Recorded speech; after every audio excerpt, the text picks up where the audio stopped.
Wel, ons trek by taboe deel 4, waar ons hierdie taboe onderwerp bespreek, naamlik die UFO's, ander dimensies, natuurlik UFO's wat ook bekend is as UAP's, die aliens, en die dimensies wat vir ons onsienlik is, maar wat wel 'n werklikheid is en wat daar bestaan. Nou, om grootendeels hierdie onderwerp te verstaan, en ek wil eintlik sê, om hierdie onderwerp ten volle te begryp, moet ons teruggaan na Genesis hoofstuk 6 toe, en daarna sal ons gaan na Genesis hoofstuk 11 toe. Alles speel 'n baie groot rol, maar vanaand gaan ons stilstaan by Genesis hoofstuk 6 en ander skrifgedeeltes, en kom ons kyk, wat sê die woord van die Here? En soos altyd, as julle enige value uit hierdie video uitvind, asseblief share, subscribe, klik op die klokkie as jy op YouTube kyk, as jy op Facebook kyk, asseblief druk op die like knoppie en share ook asseblief. Prys die Here, baie welkom aan elkeen, en ek kan almal my mooi duidelik op die mikrofoon hoor, want ek wil nie graag vanaand skree nie, en my stem was bietjie hees geweest, so, en ek moet myself oppas, ek raak nou oud, so, nee, ek speel sommer. Maar dis 'n voorreg om vanaand weer hier te mag wees, en het jy daarom iets geleer gisteraand en gisteroggend, en nou vanaand gaan ons aan, en vanaand se boodskap is getiteld soos in die dae van Noag, en ek wil hê julle moet asseblief baie mooi oplet vanaand. Ek gaan nie te veel tyd opneem nie, of ek wil nie graag te veel tyd opneem nie, maar ek wil ook by dit sê dat die boodskap vanaand is baie kompak. Die boodskap vanaand is baie vol informasie. So ek wil u vra asseblief to bear with me, en om saam met my te volg, en soos wat ek altyd sê is, toets wat u hoor teen die skrif. Onthou wat ek gesê het, die skrif alleen het die hoogste gesag in die kerk, die skrif alleen het die hoogste gesag. Kan jy sê amen daarop?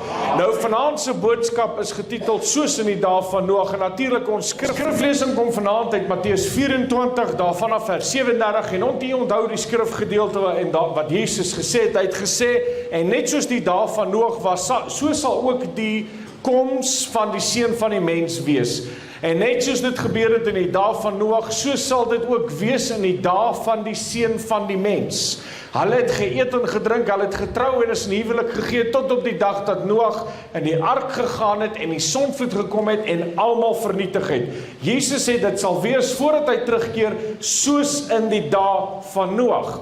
Nou, ons gaan nou kyk, hoe was dit in die dae van Noag, maar dan gaan Jesus aan in vers 28 van Lukas 17, en hy sê, net soos dit ook gebeur het in die dae van Lot, hulle het geëet en gedrink, gekoop en verkoop, en hulle het geplant en gebou. Maar op die dag toe Lot van Sodom uitgaan, het vuur en swaal van die hemel afgereën en almal vernietig. Ek wil hê dat jy moet oplet wat Jesus sê. Hy sê dit sal wees soos in die dae van Noag, maar dit sal ook wees soos in die dae van Lot. Nou, as ons kyk van hoe was dit gewees in die dae van Lot, want Jesus sê dit sal wees soos in die dae van Noag en in die dae van Lot. Ek het aan die heel begin van my bediening het ek altyd hierdie twee of omgeruil of maar net daaroor gepraat, sonder om in baie detail te gaan, maar dank die Here, soos wat mens groei in die Here, so staan jy stil, en jy begin baie meer klem lê op woorde en woordgebruike, en soos wat jy natuurlik groei in die Here. Nou, onder andere sien ons, en as ek nou eers kan praat oor hoe was dit in die dae van Lot, en ek het gisterand bietjie vir u dinge gewys, en vir u gewys hoe naby is ons werklik aan die koms van die Here, maar net om aan te gaan, of kom ek vra so, wat het die dae van Lot gekenmerk? Kon nie onthou, losbandigheid, hoereerdery en sodomiete, homoseksualisme, is dit nie wat die woord van die Here ons leer nie? En onder andere sien ons nou wat nou onlangs gebeur het, nie te lang terug in die US Supreme Court defies God and votes in favor of same-sex marriage. En is dit nie maar nou oralste so oor die wêreld, selfs in Suid-Afrika, dat selfde geslag huwelik is 100% reg in die oë van die wêreld en in die oë van die mens, maar in God se oë bly sonde, en dit sal so bly tot aan die einde van dae. Ek het nie 'n saak wat iemand hier vanaand sê nie. En dan sien ons natuurlik nou ook in hierdie beweging, die lesbian, gay, bisexual, transgender en queer plus movement, het hulle ook nou pedofiele begin insluit. Ek het 14 jaar terug hierdie goed begin preek en ek het gesê, daar gaan 'n tyd kom dat lesbiene en gayism en homoseksualisme hulle moet die hek heeltemal optel om vir alle ander mense te sê, daar's vir jou ook ruimte. Want as jy daai Pandora se boks oopgemaak het, wie gaan hom toemaak, as jy verstaan wat ek probeer sê? En wat ek daarby probeer sê is, wie sê, as jy sê, wel, homoseksualisme is reg, dan moet jy aangaan en sê, pedofiele is ook reg. En raai wat, toe gebeur dit presies, wat ek gesê het gaan gebeur. Pedofiele are now calling themselves minor attracted persons. So, let bietjie op hoe hulle dit sê. Dis nie meer sonde nie. Dis minor attracted persons and want inclusion in the LGBTQP movement. En is klaar nie gaan. Binnekort gaan jy sien hoe wette deurgaan en is al klaar in Denemark en in ander plekke is dit wettig dat jy mag met diere gemeenskap hê. Nou, julle kyk my nou so snaaks aan en daar is selfs getuienis, ek gaan nou nie vanaand in dit ingaan nie, van mense wat met hulle diere trou. Natuurlik, hoekom nie? Julle het begin, ek sê nie julle nie, ek praat van die wêreld, het begin met hierdie ding, so julle moet maar hom nou deurvoer. Julle moet hierdie ding holrig ry. En die Here gaan die wêreld in geregtigheid oordeel. Hoor wat ek hier vanaand sê. Ons sien selfs onder andere, want ons praat nou spesifiek voordat ons oor die dae van Lot praat, gaan ons nou eers, Noag praat ons nou eers oor hoe dit was in die dae van Lot. Onder andere sien ons nou hier oor Black Friday, het hier die maatskappy Koyama Press, het hulle 'n sekere boek wat hulle op Amazon en op ander plekke verkoop, The Book of Demons, the children's books of demons. Don't want to take out trash tonight. Maybe you're swimming in homework. Perhaps that big bully is being a real drag. Well, grab your colored pencils and signal drawing skills, and dial up some demons. Selfs kinders wat nou geleer word hoe om demone op te roep. Lekker nee! Nee, hierdie goeters is duiwels. En so kan ons aangaan en aangaan. Geliefdes, ek het DVD's daar agter wat handel, waar ek in baie detail oor hierdie goeters gaan. En ek gaan nou nie vanaand nie, want vanaand wil ek in iets anders te inbeweeg. En dit is naamlik die dae van Noag. Spesifiek sê Jesus dat dit sal wees soos in die dae van Noag. Ons het nou net so geraak aan die dae van Lot. Hoe was dit gewees in die dae van Noag? Dis die vraag wat ons moet vra. Nou kom ons gaan na die Bybel toe. Nou gaan kyk ons hoe was dit gewees in die dae van Noag. Genesis 6 vers 1 sê die woord van die Here die volgende. Hy sê, toe die mense op die aarde begin vermeerder en daar vir hulle dogters gebore is, sien die seuns van God. Sê bietjie saam my seuns van God.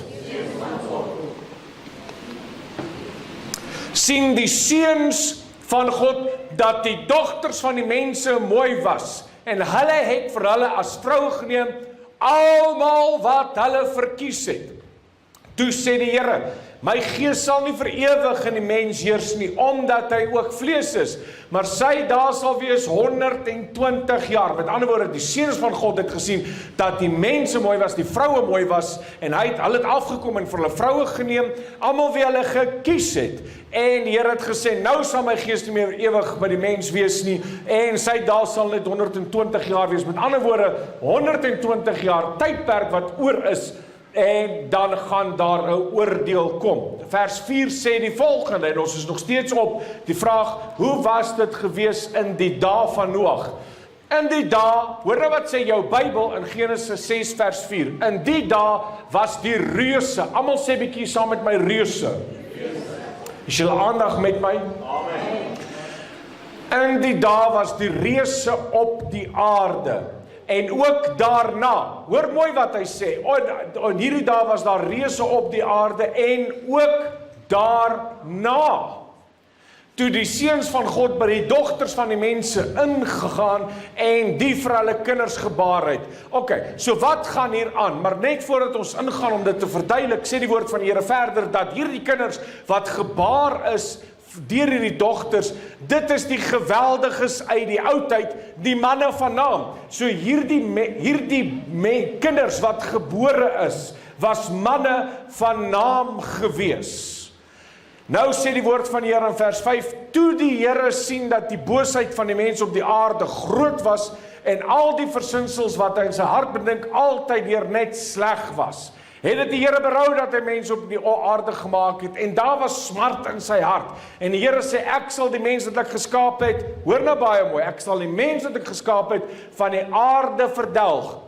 Die Here stop nie daar nie. Hy sê die mense sowel as die vee en die kruipende diere en die voëls van die Here. Voëls van die hemel. Want dit berou my dat ek hulle gemaak het.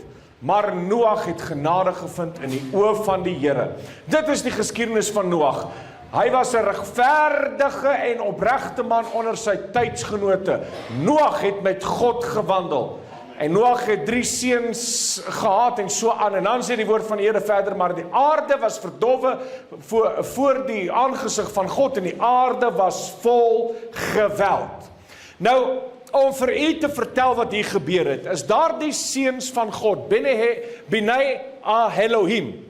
Die seuns van God is die engele. Die engele van God, enige studie in die Hebreëus, as ook natuurlik 'n dieper studie sal vir u meer duidelikheid gee oor rondom hoe dit was in daai tyd, maar hierdie seuns van God wat hy oor praat, was engele gewees.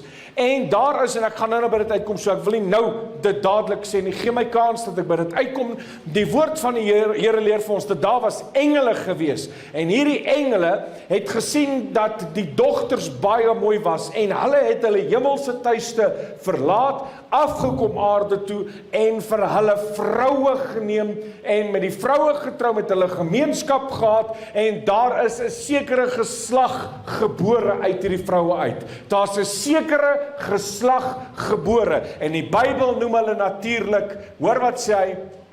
Hy sê, daar's dit, hy sê, en die daar was die reuse op die aarde, en wanneer jy in Hebreëus gaan, sal jy sien dat daai Hebreëse woord vir reuse is die woord Nephil, wat ons die woord Nephilim vandaan kry, en die woord van die Here sê dat hierdie Nephilim was die geweldiges uit die ou tyd, en dit was manne van naam gewees. Kan nie hierdie prentjie sien wat gebeur, en soos wat ons aanbeweeg, sal ons sien wat het alles gebeur. Maak dit vir u sin. Maak dit vir u sin. Dit was spesifiek hoe dit was in die dae van Noag.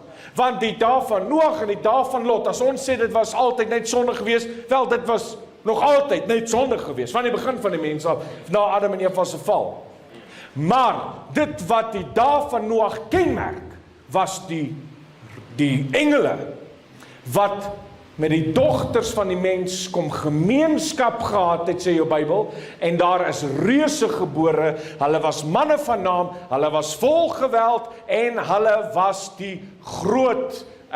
groot gewees, reuse. Jy weet, Petrus praat ook ietsie oor, in 2 Petrus hoofstuk 2 vers 4. Hoor wat sê die apostel Petrus, hy sê, want as God die engele wat gesondig het, kan jy sien? Mense, is julle met my? Yes. Want as God die engele wat gesondig het, nie gespaar het nie, maar hulle in die hel gewerp het, en aan kettings van duisternis oorgegee het, om vir die oordeel in bewaring gehou te word. So hier sien ons wat gebeur het. Die engele het afgekom, 200 van hulle spesifiek, en ek sal binnekort sal ek bietjie daaroor, of ek sal nou daarby uitkom, en hulle het afgekom, en hulle het met die dogters van die mens gemeenskap gehad, en die Bybel sê, Petrus haal het ook aan, hy sê, hulle het hulle eerste beginsels nie gehou nie, hulle het afgekom, en God het hulle laat bind, en hulle in 'n kompartiment, want jy sien die hel het verskillende vlakke, die hel is nie net die brandende, daar's verskillende kompartimente van die hel, en hierdie is die Tarsus gedeelte, of hoe mens ook al dit uitspreek, gedeelte, wat the bottomless pit, is daai Griekse woord, it's a bottomless pit, waar hulle opgebind is, waar hulle wag vir die oordeel van die Here. Amen. Hierdie engele. Vers 5 sê, en die ou wêreld nie gespaar het nie, maar Noag, die prediker van geregtigheid, kan nie sien, die konteks gaan oor Noag. Kan nie sien dat dit gaan oor Noag? Ek wil seker maak julle is met my, dat ons weet ons is by mekaar die hele tyd, dat ek julle nie verloor of julle my verloor en my vooruit hardloop nie, of ek julle vooruit hardloop nie. Amen.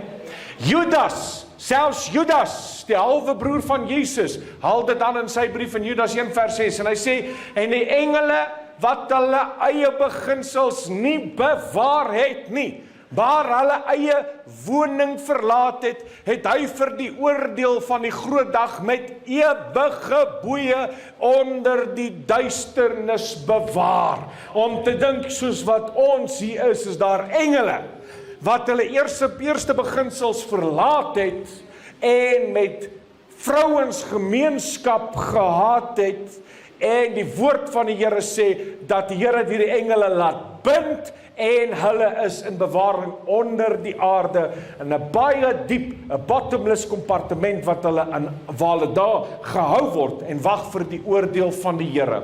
En nou praat hy hier van Sodom en Gomorra ook, en hy gaan aan, en nou wil ek hê dat ons moet oplet, terwyl ons na die volgende gedeelte toe gaan, en dit is hier waar ek gaan met u dinge gaan deel, waar ek nodig het dat jy saam met my moet volg, stap vir stap. Ek wil u nie verloor nie, en ek wil hê dat u moet baie mooi oplet wat hier gebeur. In Levitikus 16 lees ons van 'n sekere bok. En dit is nou die groot versoendag, Levitikus 16, die groot versoendag. En ons lees dat Aaron moes offers gebring het op die groot versoendag, wat ook genoem word Yom Kippur. En hy moes hierdie offers gebring het, maar onder andere moes hy 2 bokke voor die aangesig van die Here gestel het. En die woord van die Here sê, Aaron, hy moet ook die 2 bokke neem, en hulle voor die aangesig van die Here stel, by die ingang van die tent van samekoms. Vers 8 sê, en Aaron moet oor die 2 bokke die lot werp, 1 lot vir die Here, en 1 lot vir die Azazel. Sien julle dit? In vers 10 sê hy, maar die bok waar die lot vir Azazel opgekom het, moet lewendig voor die aangesig van die Here gestel word, om oor hom versoening te bewerk, deur hom vir Azazel in die woestyn te stuur. Nou as jy hierdie lees, as 'n gewone Bybelstudent, of as 'n gewone ene wat net, dan lees jy en jy lees 'n bok het maar net 'n naam gehad, miskien soos Piet en Koos en Jan, en ek weet nie wat noem jy jou bokke nie, as jy dalk bokke het, maar dit is nie wat hier aangaan nie, dis nie asof dit 'n troeteldier was nie, daar was 'n sekere rede gewees, en ek wonder, wie van die al hierdie gedeelte gelees in Levitikus 16, en gewonder, wat gaan hier aan, en hoekom is dit opgeskryf? Enigiemand? Ok, nog net ek. Maar toe ek dit aanhoudend gelees, ek gewonder, wat gaan hier aan? Azazel, hoekom Azazel word heen gestuur? Wel, in 19 was dit, ek dink is 1947, as my gedagtes my nou nie teleurstel nie, was daar, wie weet wat is hierdie plek?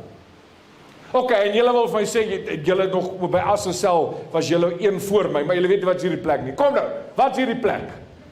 Die Qumran grotte in Israel, by die Dooie See.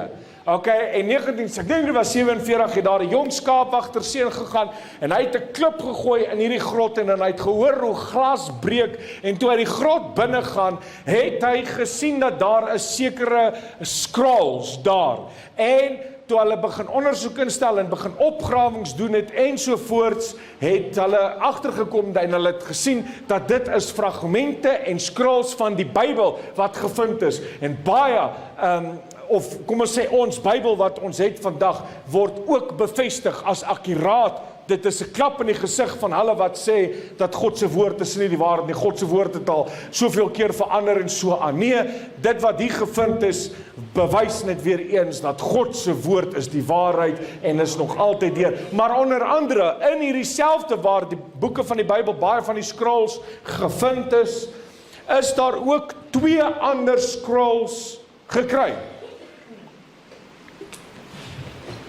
2 ander boeke, naamlik die boek van Enoch. Enigiemand al gehoor van die boek van Enoch? En ook die boek van Reuse. 2 spesifieke boeke wat gekry is, die boek van Henog en die boek van Reëse. Die boek van Reëse was nie baie kompleet nie, daar was klomp fragmente gewees as gevolg van die tyd, hoeveel honderde en hele paar honderde jare, duisende dalk jare, wat hierdie weggesteek was. En ek is in die baie bevoorregte posisie vanaand om hierdie boek van Henog en die boek van die Reëse hier by my te mag hê. Hier lê hy voor. So, ongelukkig is die boek van Reëse nie heeltemal kompleet nie, maar ek gaan vanaand te durf om bietjie daaruit ook vir u te wys hoe dit gelyk is aan die skrif. Is dit reg so?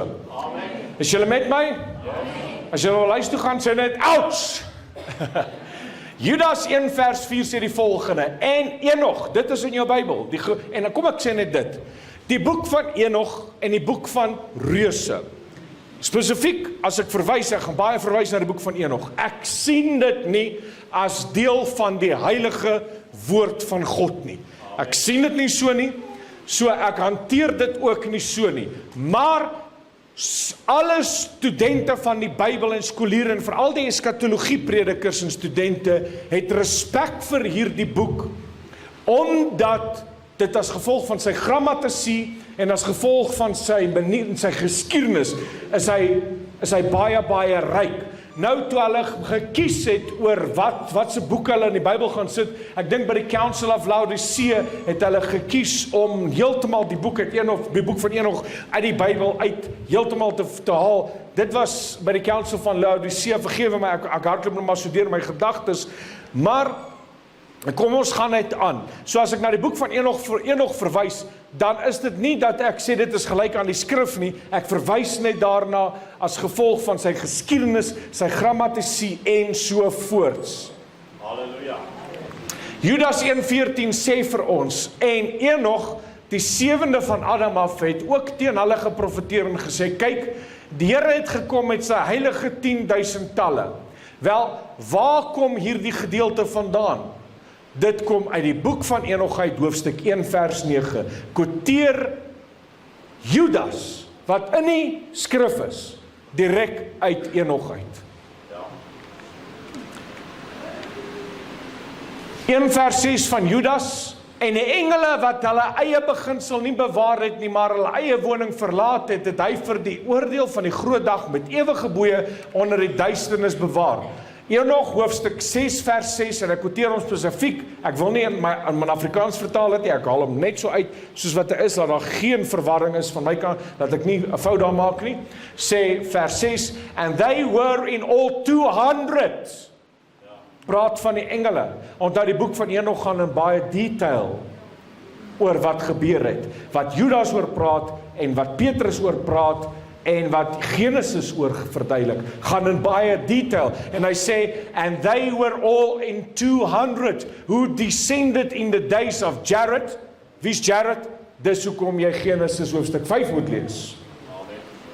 In the summit of Mount Hermon, onthou jy dat ek het vir u gesê, volgende jaar November vat ek toere oor Israel toe, en onder andere het ek deel van die toer gemaak, en bitter min toere doen dit.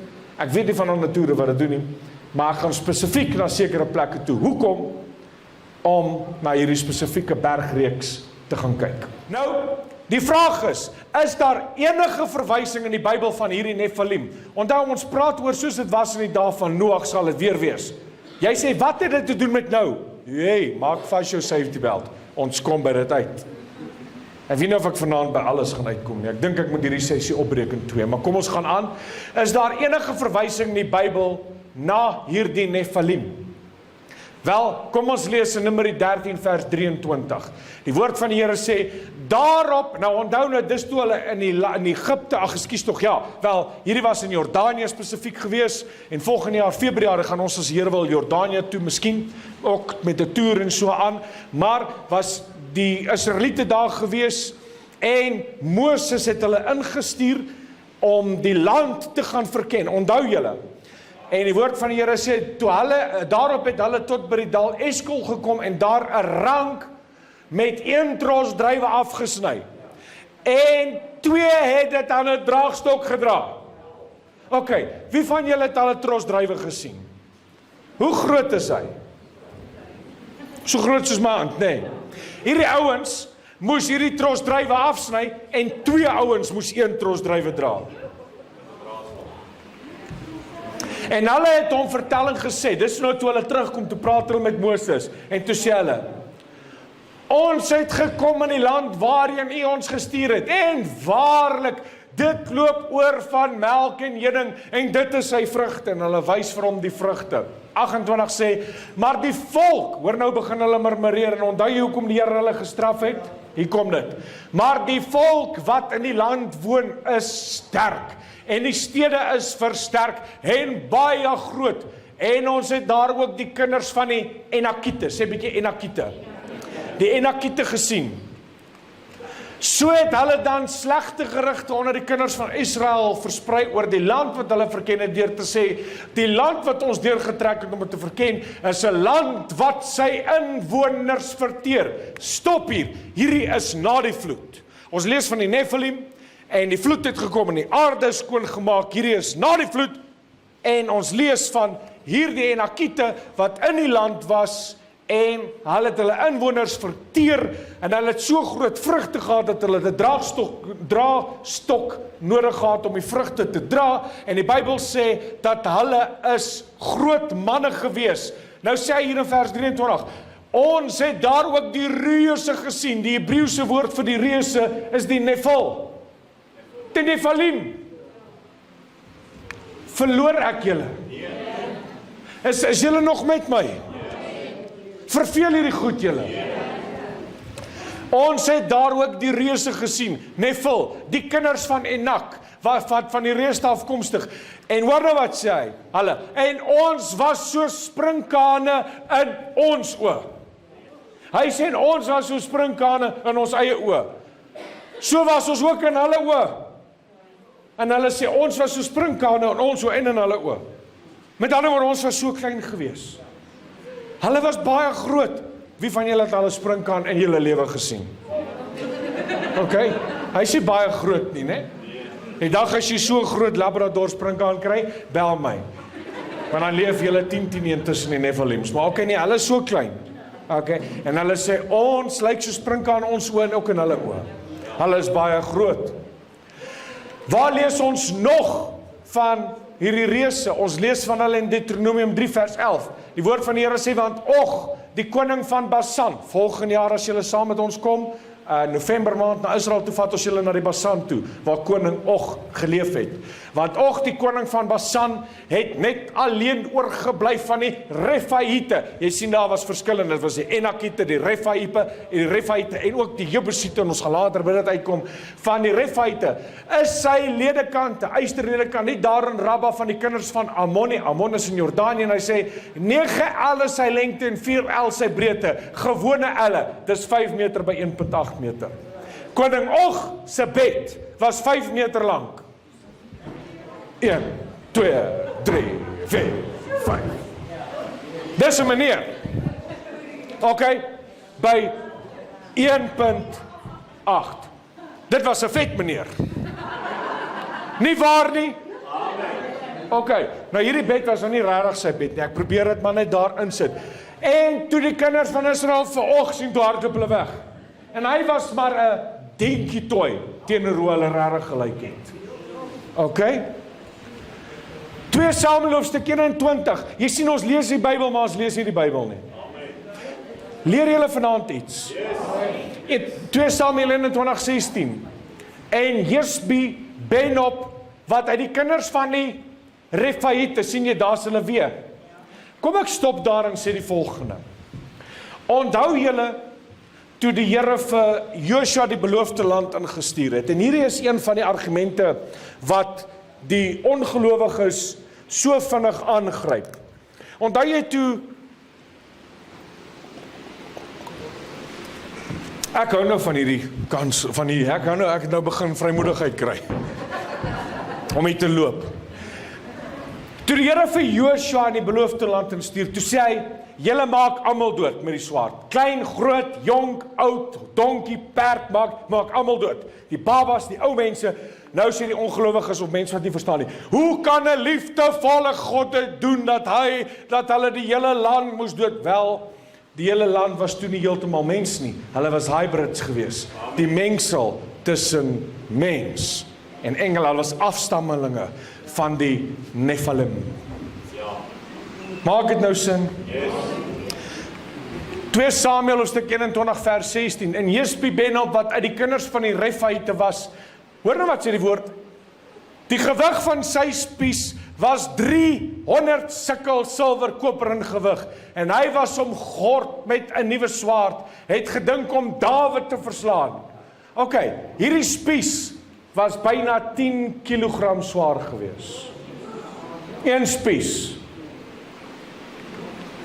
2 Samuel hoofstuk 21 vers 19. En daar was weer oorlog met die Filistyne in Gob, en Elhanan, die seun van Jare-Orgim uit Bethlehem, het Goliat die Getiet, wie se spiesdeel soos 'n wewersbalk was, verslaan.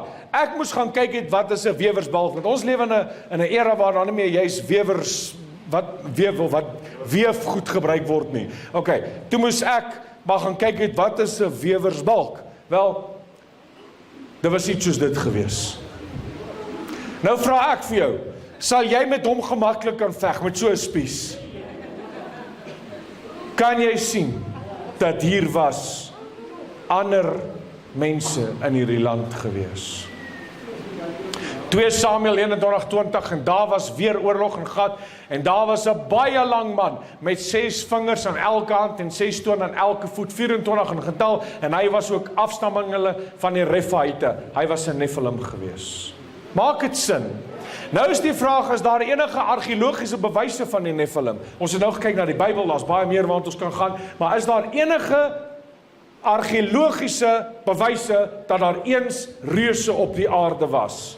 Kan ek maar net aan so 'n paar raak, miskien so 2 of 3 of 4 of 5 of miskien 7. Kan ek net so 'n paar raak? Hierdie is in Peru. Hierdie stene is presies gesny dat jy nie eers 'n kaart, 'n debietkaart of kredietkaart daar tussen daai kan indruk nie. Daar word gesê, en hierdie is maar net van een area afgeneem. As hier 'n persoon moet staan, lyk dit omtrent so. En niemand weet wie dit gebou nie. Niemand weet nie. Hy is gebou om alle aardbewings te weerstaan. Hy is gebou om alle storms te weerstaan. Hierdie mure. Ons kan aangaan. Hierdie is in Europa. Hoe het hierdie hier gekom en hoe het die klippe daarbo gekom? Niemand weet nie. Maar dit is verseker 'n paar duisend jaar terug. Meer as 2-3 000 jaar terug. Waar het hulle die instrumente gekry om daai goed daarboop neer te sit? As jy net na die piramides van Giza kyk, hierdie 3 piramides, hierdie goed is so presies gebou. Hulle noem dit the golden circle. 'n rule, en die wiskundigheid agter dit gaan enige ou se verstand te bowe. Daar is 'n onderhoud gevoer met een van die beste ingenieurs in Engeland, en hulle het vir hom gevra, as daar vandag met al ons tegnologie en instrumente, as ons hierdie piramide moet weer bou, die groot piramide van Giza, as ons hom weer wil bou, sal ons dit kan doen? En die antwoord is eenvoudig, ons sal hom glad nie kan bou nie. Met al die instrumente wat ons het. Binne die piramide van Giza is die stene wat binnekant die piramides is dit 70 ton een marmersteen. Soveel so dat hulle teen mekaar is presies. Jy kan self, en ek sal in hierdie DVD sal ek 'n hele video sit van 'n toer deur die piramides. Hoe dat jy kan nie eers 'n papier tussen die stene indruk nie. Daar's geen sement gebruik nie, en dit staan al vir duisende jare. Hy is presies opgelyn met die sterre. Daar's soveel dinge wat ons hier uit kan leer, en niemand weet wie dit gemaak nie. Niemand weet wie dit gemaak nie. Wanneer is dit gemaak nie? Niemand. Hierdie standbeelde, as hier 'n mens moet staan, is hy so groot soos daai klip. Wie het hierdie goed gemaak? Hierdie beelde, ook wat in Egipte is. Hier staan van hierdie beelde, wat 2 langs mekaar staan. Jy sê, hoekom is jy besig met hierdie goed? Gee my kans. Hierdie beelde wat langs mekaar staan. As hulle staan langs mekaar. Onthou, niemand weet wie dit gemaak nie. Niemand. Mense dink hulle weet, maar niemand weet nie. Hierdie beelde, as jy hierdie beeld moet vat van hierdie gesig, en die video's sal op hierdie DVD speel, en jy vat hierdie gesig, en jy vat 'n print van hom, en jy trek hom, dat jy net kan deursien, en jy sit hom op die beeld langs aan hom, is die gesigte presies dieselfde. Die wang, dis driedimensioneel, die wange, alles is presies. Hoe kry jy met die vrye hand 'n duplikaat van, hulle lyk presies dieselfde. Met die vrye hand, mense wat net gekerf het. No ways. No ways. Waar kom hierdie goed vandaan? Hierdie beelde met die vrye hand gemaak. Niemand kan dit vandag doen nie. Die piramide van Giza, die Sphinx. Ek staan hier by die Sphinx hier in Egipte. En ek wil graag vir mense hier so 'n paar dinge wys. Onder andere wil ek vir mense wys hoe van hierdie stene, hierdie is marmerstene, marmer. Nou, as jy net kyk, dit is net 'n voorportaal. Hoe van hierdie stene op mekaar gesit is. Hoekom is hy so? Is dit omdat hulle niks anders gehad het dat hy so gesny is en op daai het hulle niks anders gehad om te doen nie. Vat net hierdie steen wat hier staan. Kyk hoe hy teen loodreg loop en hy op mekaar pas sonder enige druppel van sement wat hier naby is. Maar wat meer opvallend is kyk hoe loop hy in en dis een steen en hy maak 'n draai en hy kom uit een steen en hy pas perfek hier op. Nou kyk nou, as ek 'n kredietkaart moet vat of 'n bankkaart, sal ek hom nie tussen hierdie twee stene kan indruk nie. Hierdie het deur die eeue al die aardbewings het dit weerstaan. Hierdie wat julle hierso sien, is een steen. Hierdie steen hierso, dis een enkele steen. Nou, wat meer opvallend is, en ek sal van die ander kant af as ek ingaan, sal ek julle wys, dat daar's duplikate van die stene hierbo, wat presies dieselfde is. So as jy met ander woorde instap, dan is daar 'n duplikaat presies wat aan die albei kante aangaan. Hoe maak jy 'n duplikaat met die vrye hand en veral hierdie grootte en sit hulle op presies dieselfde manier? Plaas hulle op mekaar en veral so hoog. Ek meen hierdie is 80 ton stene. En veral hierdie steen, dis een steen.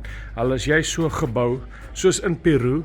As jy na hierdie stene kyk en jy kyk na Peru se stene, wat albei terugdateer 4000, 5000 jaar, dateer hulle terug, dan vra mens die vraag, hoe die ouens in Peru, op die Easter Islands, en in Mexico, en op ander plekke geweet van die tegnologie, want dit is dieselfde tegnologie wat in die werk is, die sogenaamde tegnologie. Ons het vanmôre met 'n Egiptenaar gepraat wat gesê het, dit was advanced, dit was sy eie woord, dit is advanced technology. Nou wil ek jou vra, hoe 5000 jaar terug, sê 4-5 jaar terug, het hulle hierdie reg gekry. Hier's iets anderste aan die gang. Dis nie wat jy sien nie, dis wat jy nie sien nie, wat jy moet na oplet. En deur my toer na hier in Egipte, sal ek vir julle wys. Kyk soos byvoorbeeld daai wedge in daai steen.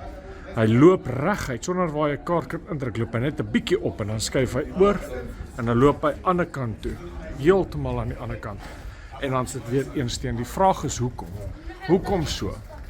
En dit is natuurlik, soos ek sê, om alle aardbewings te weerstaan. En dis wat hulle gedoen het, hulle het alle aardbewings weerstaan. En die tegnologie wat hierin is, kan niemand verduidelik nie. Daar is nie een advanced civil engineer wat dit kan verduidelik nie. Kom ons stap om en kyk eens verder. Hierdie is marmer, hierdie is marmer. Ok, ek wil hê julle moet kyk na daai steen. Kyk hoe sy uitgesny. En dan gaan jy oor na die presiese ander kant toe, dan kry jy presies dieselfde duplikaat van hom. Wat 'n tipe van, wat hoekom ons daai noem nou weer 'n lintel, sê maar lintel, maar sê lintel, is alles marmer.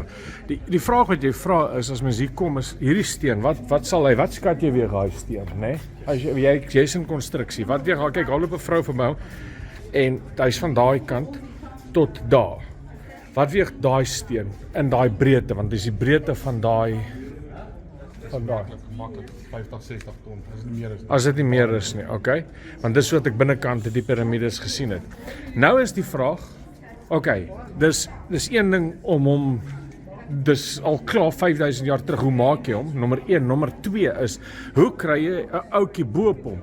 Dan die ander vraag is, hoe sny jy ene uit aan albei kante wat dieselfde lyk met 'n lintel? Stefan, wat dink jy weeg hy lintel? marmer lintel. OK, nou wil ek jou vra, hoe kry jy hom daarbo? 5000 jaar terug. 70 ton, hulle sê hulle kan nie oor, ek kon nie onthou hoeveel ton, daar is nie tegnologie wat bestaan, wat, die gesprekke gaan dit duur voort van, hoe, mense, julle moet self dit kom beleef, daar is nie ander woorde nie. Nou, die waarheid is, as jy nie 'n Bybelse siening het nie, dan gaan jy nooit weet regtig wat hier aangaan nie. Want die Bybel beskryf vir ons dat daar was gevalle tegnologie gewees. Die Bybel beskryf vir ons, en onthou, ek kyk nie vanuit skoliere en so aan, ek kyk na wat hulle ook voorhou as 'n observasie, maar my bron is die woord van God, die heilige ewige woord van God. En die woord van die Here maak vir ons dit baie duidelik dat daar was 'n incursion gewees met gevalle, of daar was engele wat hulle tuiste verlaat het, soos wat Judas, Petrus en Genesis vir ons verduidelik. En dan kan mens gaan kyk, en ek het ook nou in Israel was verduidelik oor die Qumran Scrolls. Wat was onder andere by die Qumran Scrolls gevind? En dit wat by die Qumran Scrolls gevind was die grootste bevinding vir ons vir die 20ste eeu. En dit bewys die woord van God as die waarheid. Die Bedouin, daar was 'n Bedouin seun wat geloop het, wat sy skape opgepas het in 1947. En hy het geloop en een van sy skape het in 'n grot ingeklim. En toe tel hy 'n klip op en hy gooi dit binnekant die grot in. En toe hoor hy iets breek. Hy gaan toe in die grot in en hy vind dat sy skaap wat daar binne is, het toe aan die ander kant uitgehardloop. Maar hy vind daar binnekant jars van klei, kruike van klei. En wat hy daar vind is dat daar was vir hom soos leer perkamente tipe. Hy het nie gewees perkamente nie, maar leer tipe. En hy vat toe van dit en hy sien ander jars en hy breek dit en hy haal dit uit en hy vat dit van daar af na Bethlehem toe. Nou in Bethlehem het hy dit daarna 'n persoon toe gevat en wou dit verkoop het, of wou vir hom skoene laat maak het. En toe sê die ou vir hom, nee, ek sal jou, kom ons sê nou maar soveel rand gee. Dit is nie rand nie, maar in hulle geld eenheid daai tyd. Ek sal jou soveel gee. En die seun doen dit toe, want ons ekstra geld vir hom. Toe gaan daai selfde ou, wat nou net van daai perkamente gekoop het, toe verkoop hy dit aan 'n ander instituut. En hy verkoop dit vir, ek kon net hoeveel honderde duisende dollars nie. En dit is die grootste bevinding van ons eeu. Nou, in die Qumran grotte is die Bybel, wat ons weet, die Bybel is die woord van God, en is 'n studie wat jy op jou eie kan doen.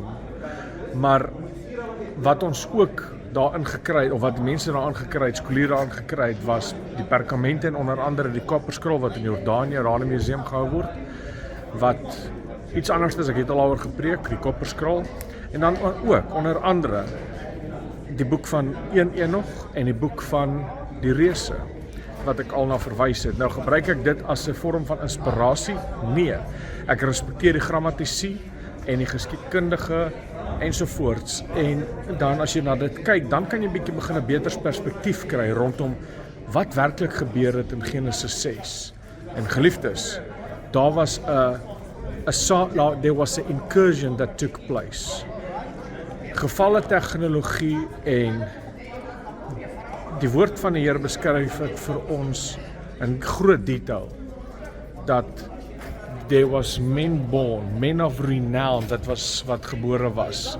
Daar was 'n reus op die aarde. Dis die woord wat God, die woorde wat die woord van God self gebruik. En in die dag, Genesis 6 vers 4, was die reuse op die aarde en ook daarna. Dis Genesis 6 vers 4. Van 'n Bybelse perspektief af, as ek na hierdie kyk, dan kan ek na dit kyk en dan kan ek ophou wonder en allerhande gesprekke probeer aanknoop, maar ek kan na die bron van die lewe toe gaan, die woord van God, en sê, net soos wat God se woord sê, daar was reuse in die dae op die aarde. En dan, soos ek gesê, daar is Bybelse, buite Bybelse boeke wat net vir ons bietjie geskiedkundig gee, dat daar was tegnologie wat aan mense bekend gemaak was, en dit was een van die redes vir die vloed gewees. Maar al hierdie dinge staan al vir oor die 4-5 duisend jaar, wat niemand kan verduidelik nie. Tog het die woord van God 'n baie mooi verduideliking en in die dae was die reus op die aarde. So, daar was 'n tampering met die DNA en dit is hoekom as ons nou hier uitstap, dan wys ek vir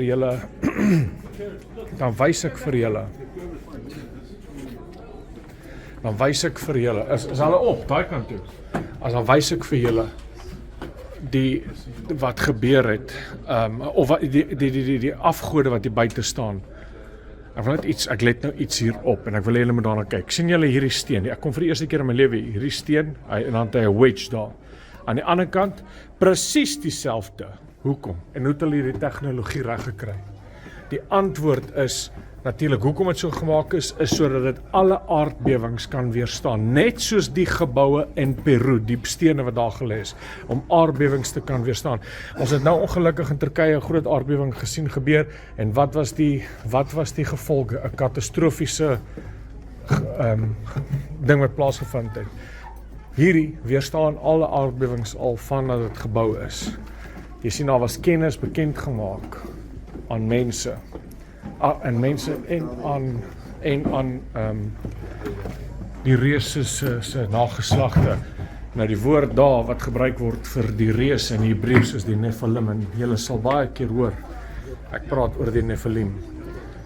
En natuurlik een van die bekendste gesigte van Egipte is wat julle daar sien. Die Sphinx.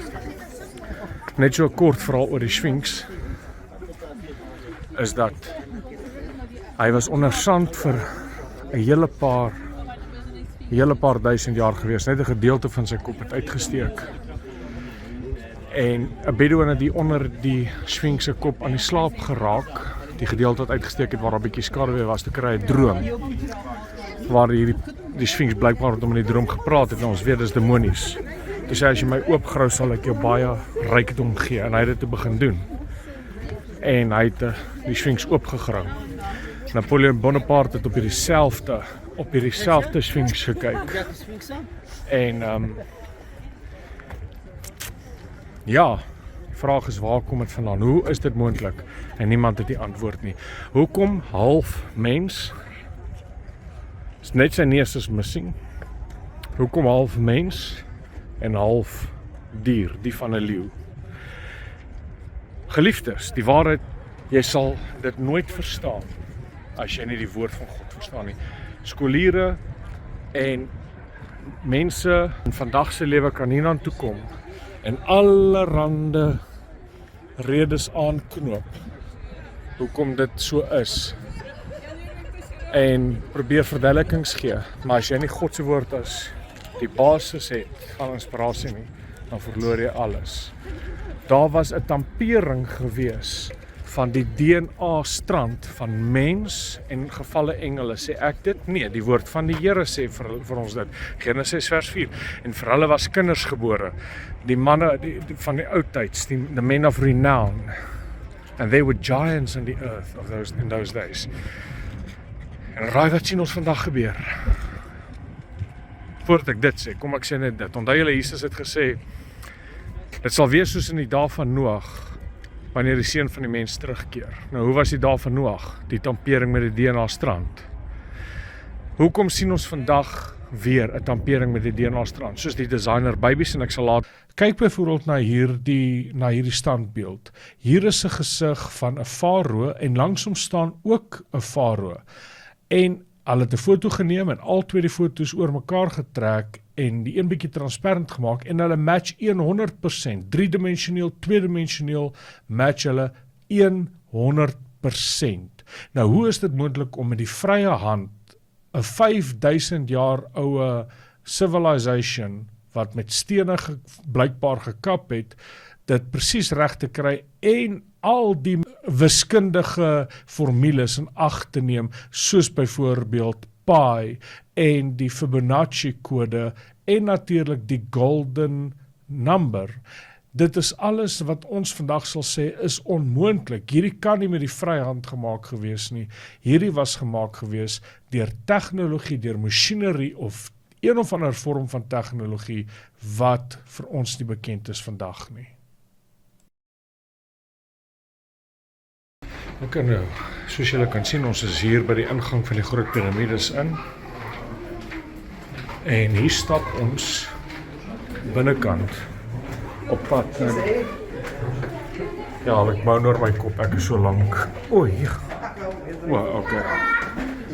Maar soos julle kan sien, hier is soveel om te explore terwyl ons hier is. Dis baie, selfs is hier chambers wat nie toelaatbaar is vir toeriste of vir een wel wat nog eers oopgemaak is nie. En hier moet jy regtig kom ons draai die kant kan sien. Jy moet regtig afbuk terwyl ons inbeweeg. Dis regtig aan 'n bukke posisie. Jo, sal ek pad. Maar liefie, dis een keer in 'n lewenservaring. Ja. It's a once in a Nou sê hulle vir my, dis waar hulle begrawe is. Ek wil sê, dit is 'n leuen. Hulle was nie begrawe, maar hulle was nie gebou om mense in te begrawe nie. Dit was gebou deur gevalle tegnologie. Wat ek glo die bewyse baie duidelik is. Deur al die eeue heen, meer as 5000 jaar, wat hierdie piramides staan. Al langer as dit. Baie langer as dit. En die mense weet nie tot vandag toe hoe dit gebou was nie. En hoekom? Wow.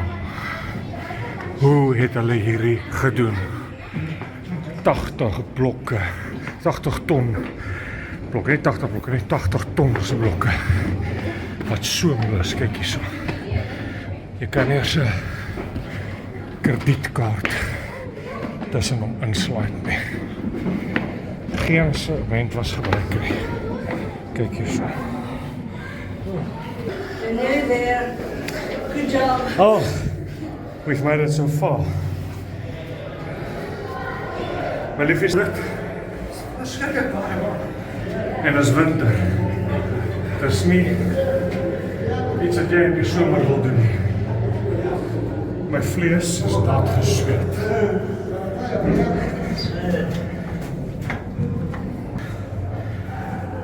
Ek sal later as ek asem kry praat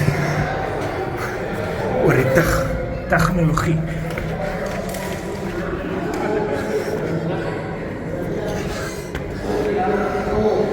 En hier is die main chamber.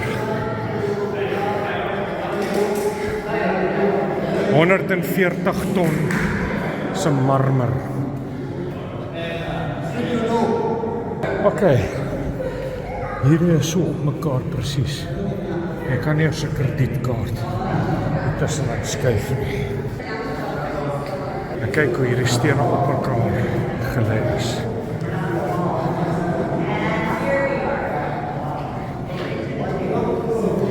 Jy kan nie eers 'n kredietkaart tussen hierdie inkry nie. En dit is 'n perfekte eenheid geplaas. What is the double thing? Merci.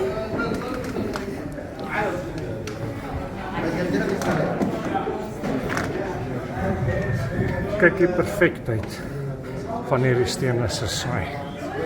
Die perfektheid. My vraag is, wat doen yster hierso? En daar's 'n baie goeie lesing daarvoor.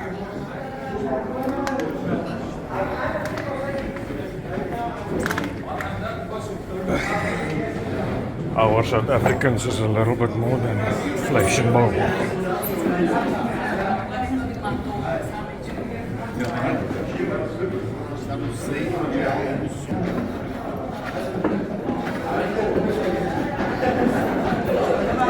Nou kyk, as ek sweet. Oh, sorry. Ek bedoel dat. Ek sweet. As mens so fiks. Het vat aan 'n mens. Geweldig. Hier.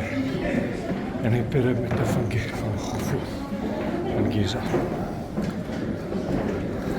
Kyk hoe styl loop mens af. En ons het ook geloop.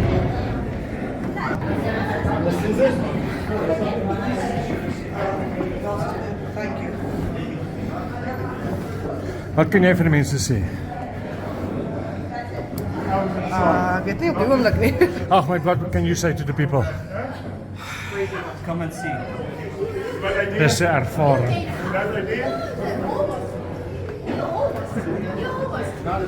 Kyk waar daai balke moes ingegaan het.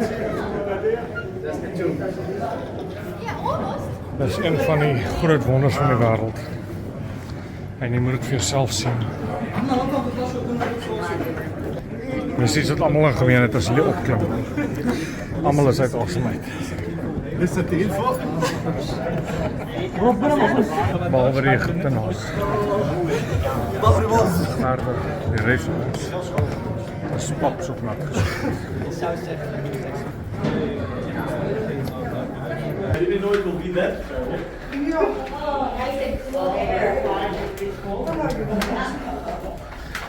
Waar's my rok? Hoe moes ek nie gaan so laag wees? You made it. You wanted a photo. Hi, bro. Man, when we come here with tours, guess who's taking them in? So they have to practice, huh? People will think I've drank water and I spilled it on me. Good trip, my friend. Yeah, it was no, I don't know if it was good, but I had a trip. And you know what? The problem is now I'm asking myself the question, why did I go in? For what? To see it inside. Oh my goodness. You're one of the very few people to say you've been inside the king's chamber. Well, that king should have been a mini-me. Yeah. My legs feel like jelly. Yeah, I feel jellier than jelly. I hope we'll just sit now for a while. Dit was die. Maar liefie, wat sê jy vir die mense? Kom in die winter. Ja, dis winter. No, it's not winter anymore. Nou, die pyramids is al so. Ja. Kyk of ek koop hulle die afgode hierso. Nou, vir die geheimenisse. Daarso sien ek die songod Ra, Isis. Ek sien Anubis, die hondgod. Ek sien Horus. En natuurlik is dit alles deel van die geheimenisse. We thank you. En dan kom ons by 'n gedeelte uit, naamlik verbode kennis. In die boek van die reuse, in 1 Qumran 23 fragment 9 plus 14 plus 15, en hierdie is omdat die fragmente weg is, het hulle mekaar gesit, ons weet nie waar daar staan nie, maar die boek van die reuse wat gevind is in die Qumran grotte lees as volg: They knew the secrets of, niemand sal ooit weet wat staan daar nie. Sin was great in the earth, and they killed many, and they begot giants. Wat ek wil hê moet oplet is, they knew the secrets of. 1 Enoch 7, daar is in elk geval net, ek gaan nie nou daarin gaan nie. Enoch 7 vers 5, and they began to sin against birds. Nou praat hy van die engele, wat verbode kennis gehad het. And they began to sin against the birds and the beasts and the reptiles and fish, and to devour one another's flesh and drank the blood. 1 Qumran 23 fragment 1 plus 6. 200 donkeys, 200 rams of the flock, 200 goats. Nou gaan hy so aan. Nou sê hy, inbreeding of people considered to be different races. Ons sien hier is 'n petering met gene. Genesis 6 vers 7 sê, en die Here sê, ek sal die mens wat ek geskaap het van die aarde verdelg, die mens sowel as die vee, en die kruipende dier, en die voëls van die hemel, want dit berou my dat ek hulle gemaak het. Is dit nie ooreenstemming met die boek van Reuse nie? Is nie ooreenstemming met die boek van Enoch nie? Enoch 8 vers 6, vergeet van daai 1. Enoch 8 vers 6. Look at, hoor nou, ons gaan nou terug na Asasel toe. Look at what Asasel has done, who have taught all the unrighteousness on the earth and revealed the eternal secrets, which were made and kept in heaven, which men were striving to learn. Mense is vandag versot op kennis, en veral op die okkulte. Vers 8 sê, and they have gone to the daughters of men on the earth, and they had sex with the woman, die praat dan van engele, and have defiled themselves and revealed to them all kinds of sin. Wat ek wil hê jy moet oplet is, Asasel, as jy kon onthou, ek het dit nou nog gesê, was As gevolg van hom was daar verbode kennis. Ons het nou nog gepraat oor vrymetselary. Wat dink jy gaan oor waar gaan vrymetselary? Is om inligting. We will not reveal the secrets of the universe. Daarom het hulle al hierdie handskutte 1, 2, 3 en voet.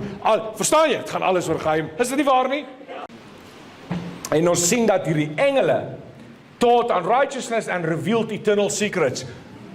Daai piramides en goeders wat jy sien, is die werke, glo ek ten volle, van die Nephilim. Wat kennis gehad het, wat niemand vandag het nie. Maar mense soek dit. Nou beweeg ons aan en ons kyk, want Jesus het gesê, dit sal wees soos in die dae van Noag. Kan ek nog net so klein rukkie aangaan? Kan ek nog so klein rukkie aangaan? Jesus sê dit sal wees soos in die dae van Noag, voordat ek terugkeer. Die vraag is, hoe was dit in die dae van Noag? Ons het nou net gekyk.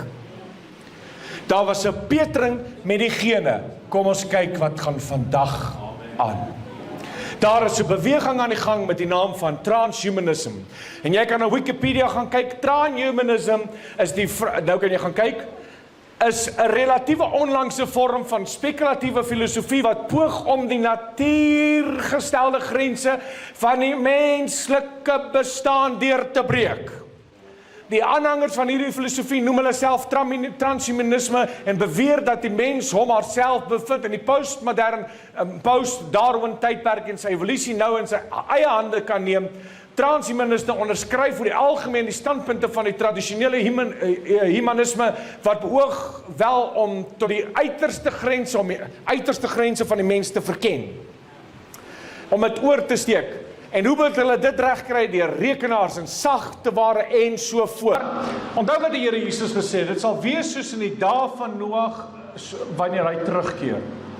Nou is die vraag, hoe was dit in die dae van Noag? Ons het gekyk na die genuine, hoe dit was daar was geen manipulering gewees, en al die ander afgode met en so aan het afgeskom van die Nephilim af. Maar Jesus sê dit sal wees weer dieselfde wanneer ek terugkeer in daai dag. Nou, onder hierdie onderwerp wil ek graag praat oor die onderwerp van transhumanisme, en op transhumanisme se onderwerp gaan ons konsentreer op 4 punte.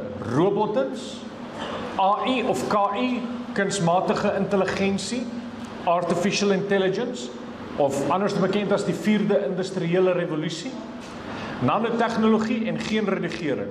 Ons sal later uitkom by die inentings, die vaccines. Ek het 'n onderwerp daaroor ook voorberei. Maar oor transhumanisme. Wat beteken transhumanisme? Nou, ek wil jy moet oplet wat jy op daai prentjies sien van mens, hoe dat hy meer en meer groei saam met tegnologie en dat hy naderhand robot. Dis wat hulle daarmee bedoel. Transhumanism is loosely defined movement that has developed gradually over 2 decades. It promotes an interdisciplinary approach to understand the evaluating and opportunities for enhancing the human condition and human organism, opened up by an advanced technology. Wow! So met ander woorde, hulle wil they want to enhance human intelligence, human capability, en dan sê hulle hierso saam met molekulêre nanotechnologie en ook saam met artificial intelligence. Nou, transhumanism is the view, en dan praat hy van dat kom daarop neer dat dit is die post-human era, waar hulle sê dat daar gaan 'n tyd aanbreek waar die mens so gevorderd kan kom en so gevorderd wees dat hy buite die mens se gewone spektrum gaan beweeg. En ons gaan hieroor praat vanmôre. En hierdie is nie far-fetched nie, ons gaan vir jou die goed wys. En as julle die video's gaan sien, sal julle die video's self sien. Hoe hulle dit bewys hier, soos byvoorbeeld die capabilities op die heel onderste gedeelte is hierdie ronde gedeelte, sê hulle is accessible, hy praat nou maar van ruimte en wat ons kan, is die human capability, daai is beskikbaar, dit is wat diere kan doen, want obviously sekere diere kan bome goed klim, ander kan vers sien, so obviously diere het 'n groter enhance, hulle het 'n beter vlak.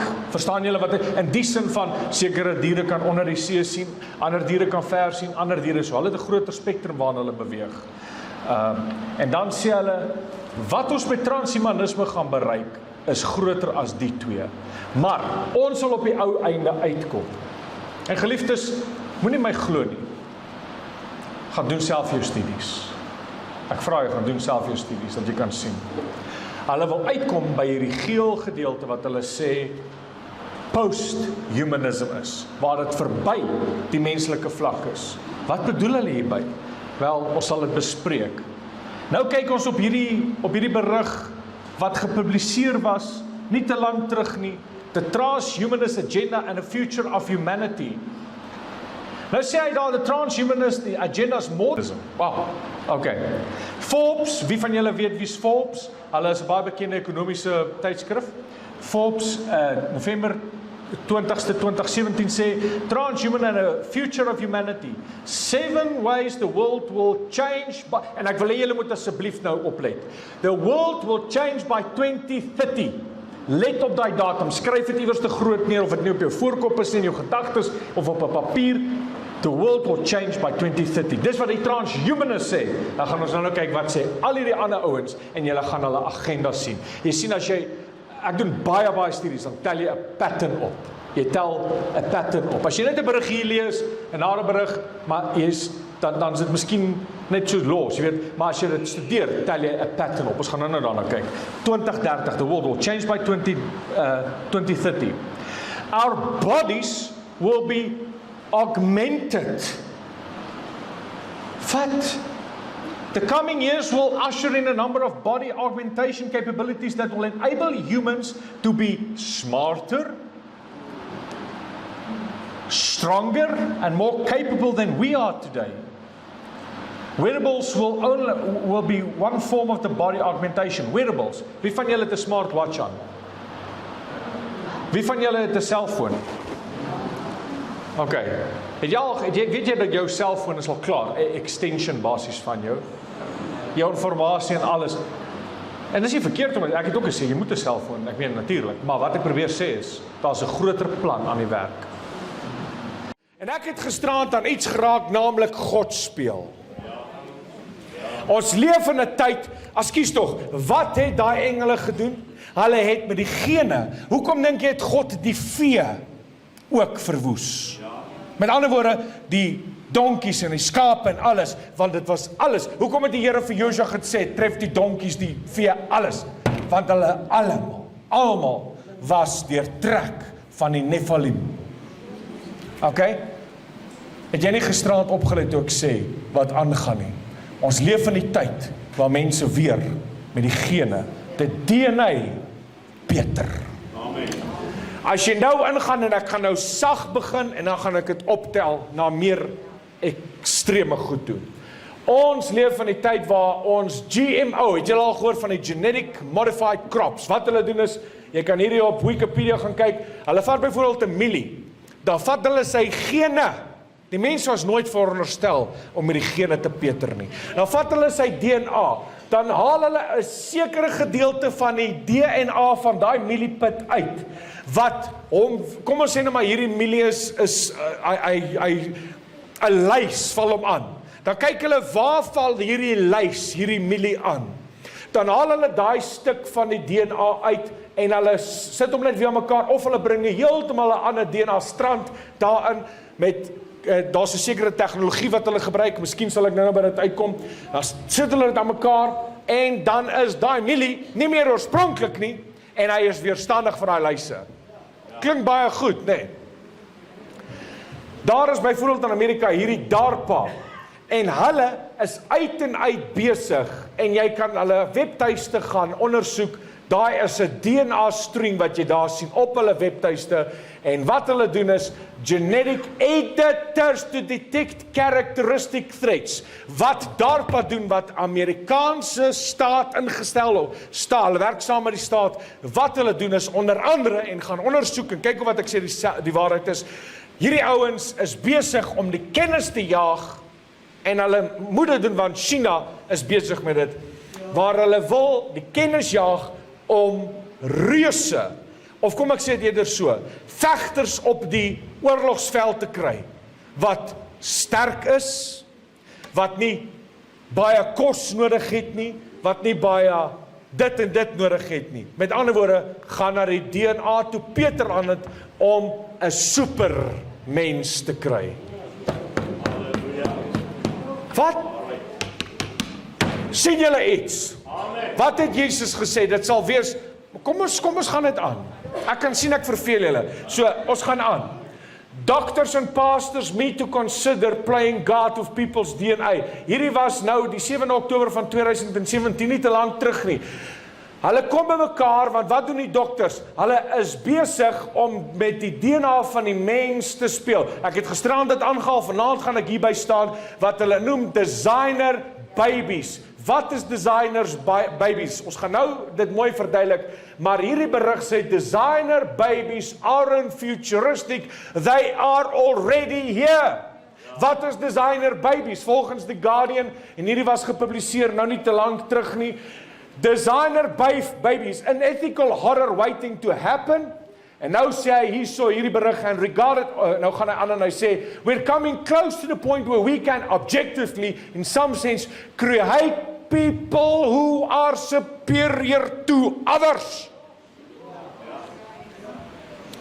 I don't think we are going, nou sê hierdie sekulêre maatskappy, I don't think we are going to see Superman or a split in the species anytime soon.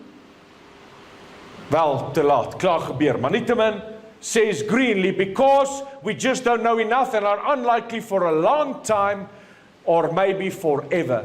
Genetic editing is like playing God and wrong. What's wrong with that? Inteendeel, dit maak die mense lekker voel. Hoekom? Hier kom die rede. Ek gaan nou vir die bewys, maar net om uit hierdie berig uit te haal. But isn't this a slippery slope to designer babies genetically engineered to be healthier, cleverer, and more beautiful than what they can otherwise be? En ek het gisterand vir u gesê dat as u gaan intik, het julle dit gedoen. The Fertility Institute in Amerika, kan jy selfs nou, deur middel van in vitro plante, ek sê seker hoe al die goeders werk nie, kan jy selfs as jy genoeg geld het, you can choose your baby's eye color. Dis nou aan die gang, dis nie iets wat moet gebeur nie, dis nou aan die gang. Wat doen hulle? Hulle sê, you can design your baby. Wat soek jy? Soek jy 'n babatjie wat groen oë het? Kom in, help ons jou. Soek jy 'n baba wat blou het, bruin het? Ek weet nie wat se kleur oom mens nog kry nie, maar ons help jou met dit. Parents are increasingly taking advantage. Hoekom nie? Hoekom nie? Of the ever-expanding role of modern genetics in providing choices concerning the health, well-being, hoor nou baie mooi, gender. Jy kan selfs die geslag van jou kind bepaal. As jy nie 'n dogtertjie wil hê nie, en jy wil 'n seentjie hê, gaan jy in, en dit is nou so maklik, jy gaan in, doen jou ding, en hulle is besig daar met ek weet nie wat nie, genetic engineering, dan sê jy vir hulle, okay, ek soek 'n dogtertjie, blou oë, blonde hare, en well-being. Ek sê nie siekte hê nie, sy moet atleties gebou wees, and characteristics, en as gaan hulle aan, en sê hulle, dit is wat ons wil hê, blou hare, rooi, ek weet nie wat sy hare kleur, alles nie, maar ons wil hierdie hê, wel nie blou hare nie, maar, wel, as ek vandag so kyk na hoe tannies baie keer, ek sit eendag in 'n kerk, ek dog toe Shane, die tannie het breinkanker gehad, want sy is hier, hare is kort gesny so teen die kant, en alles lê hierdie kant toe, ek dog toe dis sensitief, dalk het sy breinoperasie gehad, toe sê iemand, dis modern, dis moderne, mode, dis mode, toe dog ek, ek dog die tannie het 'n breinoperasie gehad, maar nietemin, nee, ek bedoel dit nou baie opreg, baie mooi, maar dis die tyd waarin ons lewe, hier is selfs in The Guardian, wat nou onlangs gepubliseer is, we are coming to the close where we can create people who are superior to others. Wat sê die Bybel, hoe was dit in die dae van Noag? Daar was 'n geslag gebore wat se genetika nie mens was nie. Ek kan baie lank oor die Nephilim praat. Baie lank, net oor hulle. Nooi my weer aan, kom praat ek oor hulle, maar okay. Kom ons beweeg aan. Jesus sê dit sal wees soos nie. Kan julle sien wat aangaan? En ek het baie inligting. Hierdie DVD, as julle die DVD's bestel, sal dit vol van videomateriaal wees wat dokter self praat. I feel proud, actually. I feel proudest. The doctor who sparked global outrage by claiming to produce the world's first genetically modified babies faced his peers for the first time at this conference in Hong Kong. As you can see, there's a big demand to know exactly what you did. How you understand your responsibility to these children. He was grilled by bioethicists, regulatory experts, and fellow doctors, but he remains sketchy on the details of his experiment. I don't know how to answer this question. There has been a failure of self-regulation by the scientific community. Shenzhen-based He Jinkui used a gene editing technology called CRISPR to engineer twin girls whose DNA was designed to resist the HIV infection. The world has moved on to the stage for embryo gene editing. There will be someone somewhere who's doing this. If it's not me, it's someone else. The news of the birth startled the scientific community. The general feeling amongst the scientific community is that we shouldn't go ahead yet, but you went ahead without really discussing with people. That's how it seems. I also consulted with several experts.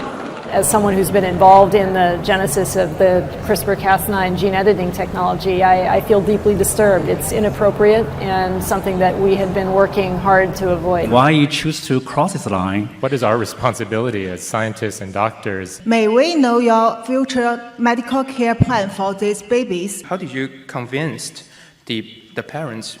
Scientists here are worried about the safety of the CRISPR technology, and many cast doubt on whether He really did what he claims. His experiment would be banned in many places such as the US. For his part, He says he supports using gene editing for diseases and not for improving humans. He also claims that there is a second woman carrying a genetically modified baby in China. Are there any current pregnancies with embryos that have been genome edited as part of your clinical trials? There's another potential pregnancy. It's more common for couples to choose the gender of their child.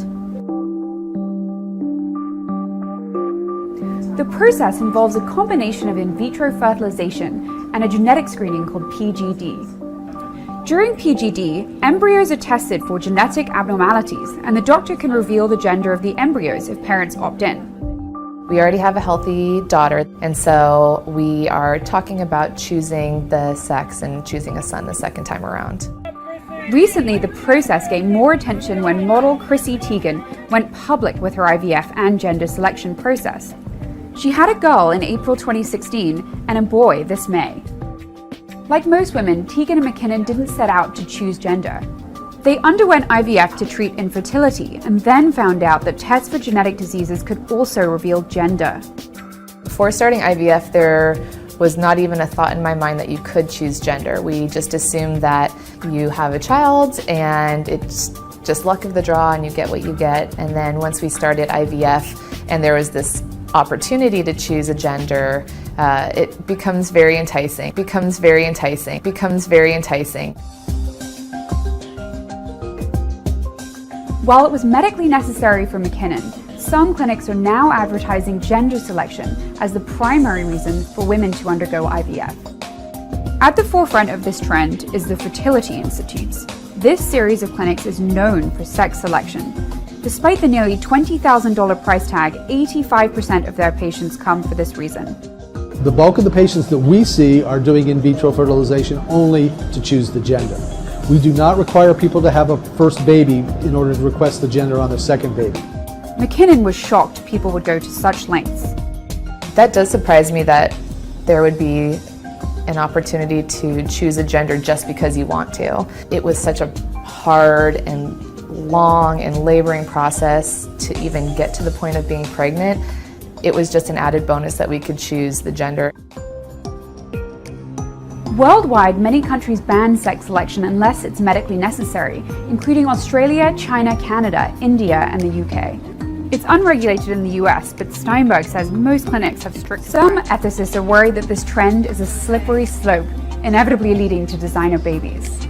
Already, the Fertility Institute is advertising eye color selection to parents, and the option to eliminate genetic abnormalities raises hard questions about the value of disability in society. It was a really interesting thought process, knowing that we could potentially choose the gender. You know, is this messing with God's plan? Is this something that we shouldn't even be involved with? But ultimately, we decided that because this science and technology is available to us, why not take advantage of it? Hank Greeley, a lawyer specializing in medical ethics, says there's no consensus about what should or should not be permissible when it comes to using genetic analysis to handpick traits. Some people think it should only be used to avoid serious diseases, whatever a serious disease is, and whoever gets to define that. Others think it should be usable for any disease. Others see no problem with hair color, eye color, skin color, but have real problems with things like intelligence or sports ability or math ability. While doctors agree that we're nowhere close to determining intelligence or athleticism, Steinberg predicts cosmetic traits are on the horizon. I think in our lifetimes we're going to see hair color, we're going to see hair texture, and we may see height. Greeley and Steinberg emphasize that with genetic analysis, trait selection is limited by the parent's genes. If this future comes to pass, sex selection would become a very real option for everyone, and as genetic analysis improves, the list of traits parents can choose will only grow. Then there's new gene editing techniques like CRISPR, which open up the possibility of truly creating designer babies. What gets people really excited about embryo editing is issues of enhancement. Not just fixing diseases, but changing people to make them bigger, better, stronger, to make them X-Men. But where we draw the line, whether it's choosing gender or creating superhuman. Maar net om vir julle bietjie, want 'n ander dokter het ons gesê, I don't think we're going to see a split in species. Hierdie skaap, hulle het hier 'n skaap gevat en hulle het 'n lamb with jellyfish gene.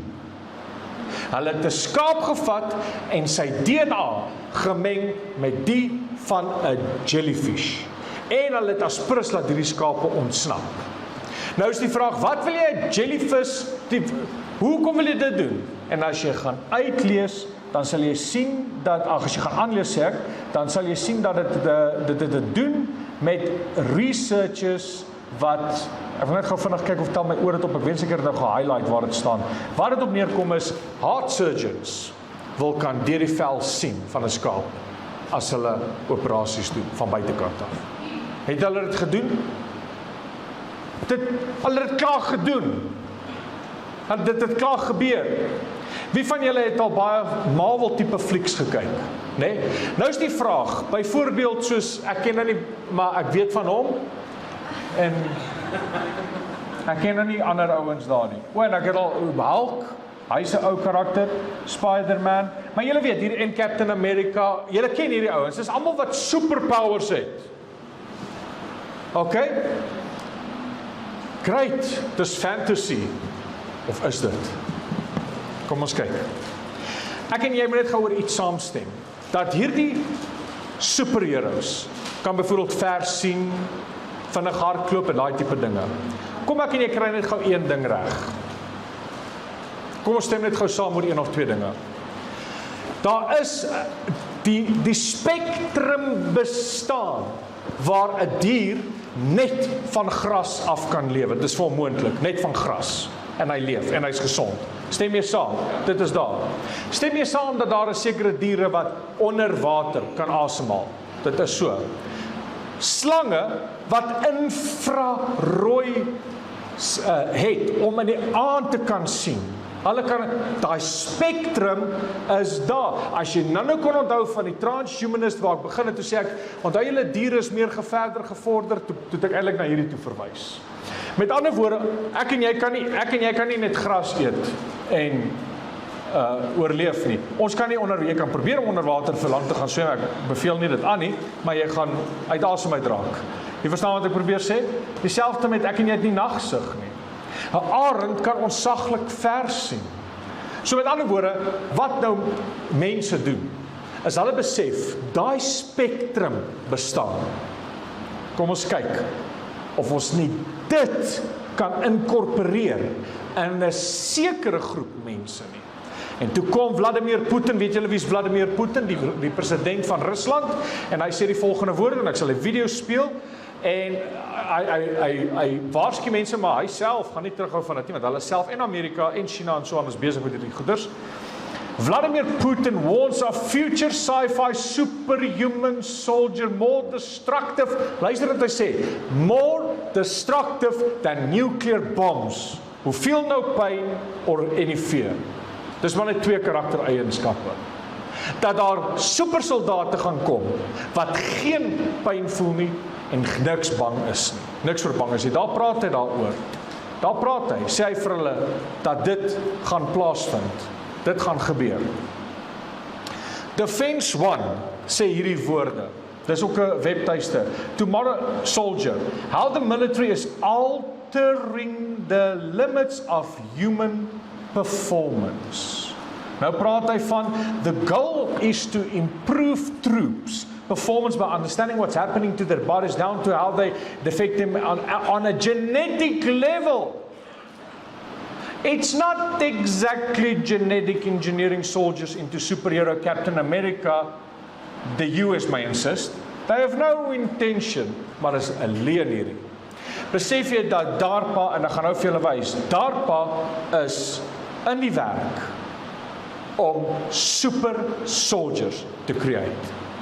Daar was 'n fliek jare terug, iemand het vir my laas keer hier gesê, daar was 'n fliek jare terug gewees van 'n supersoldate wat hulle geneties gemanipuleer het. Jy sien, daar was maar net weer eens 'n voorbereiding van dit wat sou kom. Want wat slim ouens nou gedoen het, is hulle het besef, luister, hierdie tegnologie bestaan. Kom ons kyk of ons die van 'n slang of dit van dit kan vat en kan inkorporeer in die oor-DNA, dat hulle kan beter sien. Of wat 'n soldaat as ons hom in die veld uitstuur, dat hy net op gras kan lewe of op blare kan lewe, dat hy byvoorbeeld ver in die aand kan sien, dat hy ver net, wat ook al die geval mag wees, dat hy vinnig kan hardloop. En China is self ook op hierdie, hulle moet ook hierdie super soldiers kry. Rusland is op dit, Amerika is op dit, ook China, en hulle besef, hulle moet druk, want Vladimir Putin het gesê, dit is selfs gevaarliker as nuclear bombs. Gene editing in China, beneficial science or emerging military threat. Die Atlantic Council vra dit. Het julle geweet hierdie goed is reeds in die gang? Waar hulle super soldiers create. Russia could take the lead on human gene editing. Nou praat hulle daaroor. Unnatural born killer, said the Sun. En hier is nou 'n Engelse tydskrif of 'n nuusberig. Inside the super soldier arm race to create genetically modified killing machines unable to feel pain or fear. Wow. Dan praat hulle hiervan wat ek nou net vir jou gesê het. Hulle sê tans moet hulle sekere tegnologie gebruik om in die nag te sien. Maar hoekom nie? Nou sê hy daar, soldiers currently need high-tech goggles for night vision, but one day scientists might be able to improve troops' night vision organically by altering the DNA. Mense, julle sit net so, is julle okay? Verveel ek julle? Okay, so met ander woorde, Jesus het gesê, soos dit was in die dae van Noag, so sal dit weer wees wanneer hy terugkom. En wat was daar gewees? Geen manipulering. Geen manipulering. En geen wonder, die ander lande aanbid hierdie snaakse gode wat hierdie super capabilities gehad het. Sterk, vinnig. Nou vra ek vir jou, is hierdie net 'n fantasie of het hierdie gebeur en hulle dit hulle gode gemaak? Jy sien dan hoe wil hulle soldate modify en is reeds aan die gang. Kyk byvoorbeeld na hierdie gedeelte.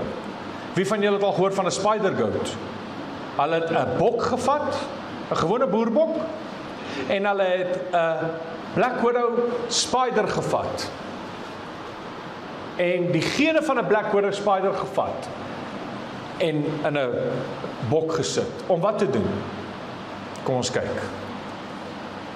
Scientists breed goats that produced spider silk. So wat hulle doen is, hulle melk hierdie bok, hulle het hom so gemanipuleer dat in hierdie bok se melk, want wie van julle het al wat is 'n black widow in Afrikaans?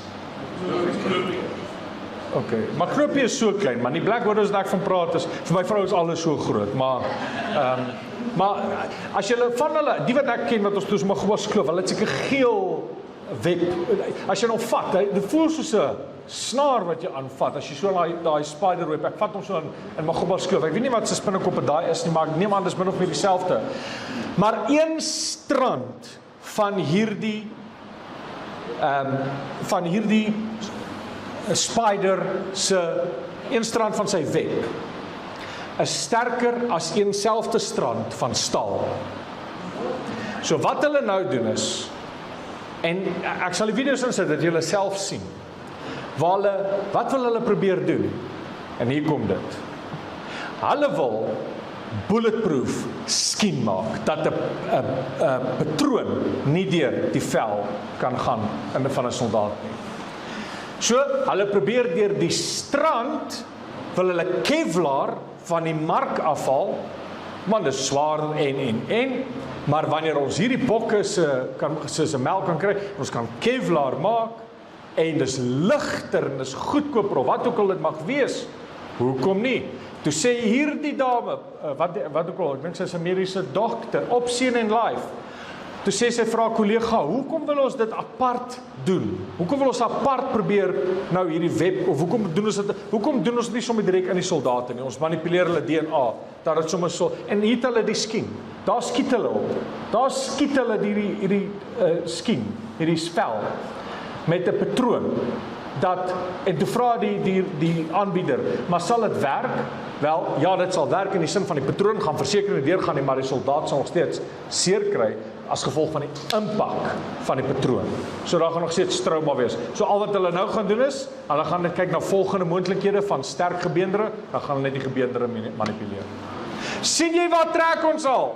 Dis designer baby super soldiers, wat's volgende? Net nie super skoonmaas nie, een is genoeg.